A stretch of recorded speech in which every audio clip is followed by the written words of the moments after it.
Magandang araw, Malacanang Press Corps. 2026 budget para sa Local Government Unit o LGU, ipinalabas na ni Pangulong Ferdinand R. Marcos Jr. Bilang tugon sa kautusan ni Pangulong Marcos Jr. na masigurong ang pondo ng gobyerno ay mabilis at ramdam ng taumbayan. Inilabas na ng Department of Budget and Management o DBM ang 1.19 trillion pesos National Tax Allotment o NTA sa mga LGUs para sa kasalukuyang taon. Nilagdaan ang Special Allotment Release Order o SARO at ang kaukulang Notices of Cash Allocations o NCA noong Lunes, January 26. Direktang pumasok sa 2026 budget sa mga authorized government servicing banks ng mga LGU alinsunod sa umiiral na budgeting, accounting at auditing rules.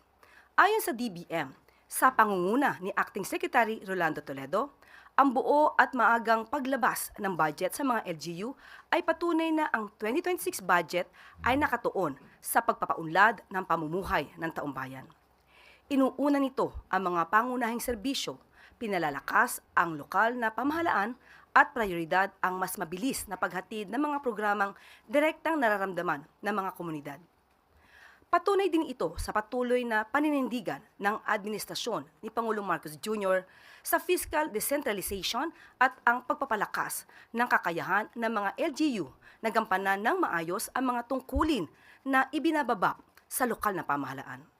Sa ilalim ng administrasyon ni Pangulong Marcos Jr., mas palalakasin pa ang kakayahan ng local government. Panawagan naman ng Pangulo sa mga LGU, gamitin ang budget para sa mga otorisadong pakay at sumunod sa reporting requirements bilang bahagi ng transparency at accountability standards ng pamahalaan.